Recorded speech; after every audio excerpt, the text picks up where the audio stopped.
Hello, this is Charles Scoville, your Golden Harvest agronomist with your Agronomy in Action Focus Friday podcast here on May the 23rd.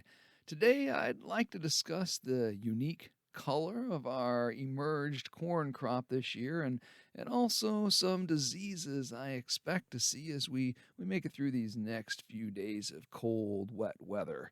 So, let's begin by talking about our emerged corn crop. I got a call earlier this week from one of our seed advisors. He was suggesting I start to take a tally count of how many calls I get this week about why our corn is so yellow right now.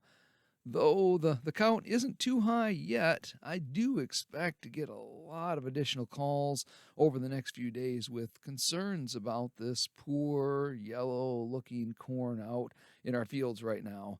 Unfortunately, this is really not unexpected with our highs in the mid 50s and lows in the 40s. Yeah, we're just not accumulating more than maybe 2 or 3 heat units a day. You combine that with saturated soils, which of course means that there's a limited supply of oxygen getting to the roots, and the fact that sunshine has been minimal, if not completely non existent. Therefore, I can easily see why we're not effectively photosynthesizing. Now, remember, photosynthesis, by definition, is the process by which green plants use sunlight to synthesize foods from carbon dioxide and water. So, more specifically, you might just remember that photosynthetic equation from high school where, we take the equation of carbon dioxide plus water through the use of light and chlorophyll as a catalyst. That produces this stuff called C6H12O6, which is simply plant sugars, plus oxygen and water. Now, without the light and some heat to keep things moving, we're not photosynthesizing fast enough, and therefore we're turning yellow. Now, the good news is that as soon as the weather pattern turns around and we get back to a more typical late May weather pattern, it should green right back up and take off growing again. Yet, this may lead to some purple corn later in the month if the top of that plant starts photosynthesizing quickly and, well, those roots, they remain slow growing due to remaining cold and, being in those wet soils below. Now, this will create that situation. We got too many sugars to build up in the plant. And, when these sugars can't move to the root, they simply back up into the young corn plant and turn them purple. This purple sugar buildup in the plant is actually called anthocyanin. So, either way, with this cold and wet weather continuing for the next few days, our crop growth and even our expected emergence for those crops still in the ground, it's not going to progress very quickly. So, next, let's jump into a discussion on diseases. We can expect when we have crops growing in these types of saturated soils. First off, let's consider Pythium. Now, Pythium is a water mold fungus. It survives as oospores and moves in soil water, requiring wet soils to produce an infection. Pythium is most common in cool, wet conditions, kind of like those ones that we're dealing with currently. But some species have adapted to developing under warmer, wet conditions. Now, there are 14 species of Pythium identified that can affect corn and soybeans. Unfortunately, there's really no known genetic resistance for Pythium. This disease can infect young seedlings prior to and after emergence, often causing the seed to rot or emerge plants to dampen off and die. Now, symptoms occur scattered across entire fields, which, may make identification a little difficult. The best answer to this problem is to utilize a robust fungicide containing seed treatments that have multiple modes of action against diseases most problematic to your fields. Other management techniques that can help manage Pythium is to, consider burying the residue with tillage. We can rotate to non-host crops if possible. Certainly, we can improve soil drainage. We can try to minimize field compaction. We could delay planting until soil temperatures are nearing that 50-degree mark, and looking at that 48-hour forecast, making sure it's favorable, and finally, just avoiding as best we can planting into our wet soil conditions.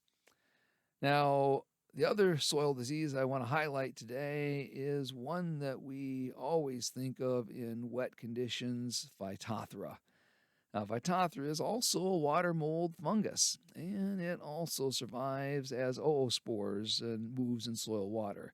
Now, these spores germinate and infect roots in more warm, wet soils, so we might not see this until our soils start to warm back up in a week or so, but we will see it. Now, this infection can occur at any stage in plant development, but is most common in seedlings and younger plants. Now, infected plants for Phytophthora, they appear soft and bruised and have rotted secondary roots. Leaves are yellow and later turn brown, followed by wilting and then, of course, often plant death. Plants that die or appear stunted later in the season, they show dark stems and discoloration. It's kind of unique because these dying leaves actually stay attached to the plant. Now, it's also common for Phytophthora to show up where it kills only scattered plants in a field. So, as you're walking down a row, you might see 2 or 3 live plants, followed by a dead plant, and then another live plant, and then a few more dead plants. And in reality, there's actually more than 40 races of Phytophthora identified in our soils today, and we have 15 what they call resistant to Phytophthora sojae, or RPS for short. These RPS genes are identified to help manage this disease, which occurs primarily in soybeans.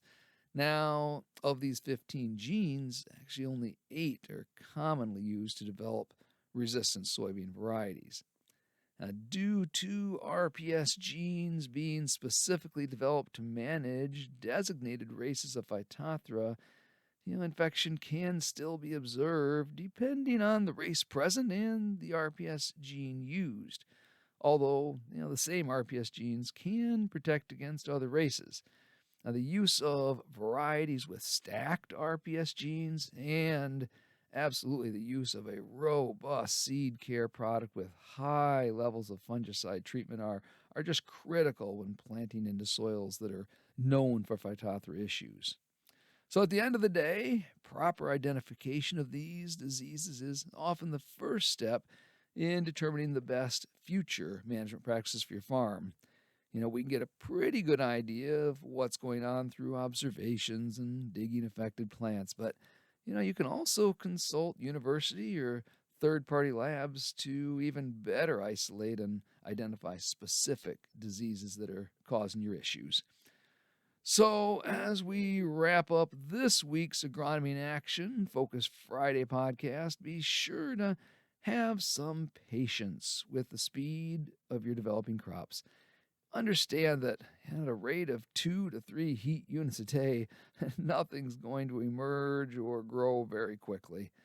Then, once they do start to grow as the temperatures and moisture levels improve, we'll need to look out for any stand losses from diseases and then make any possible replant decisions according to the calendar date and the number of viable plants remaining. So if you need help with this, just give me a call. So again, this is Charles Scoville, your Golden Harvest agronomist, with your Agronomy in Action Focus Friday. Have a great week.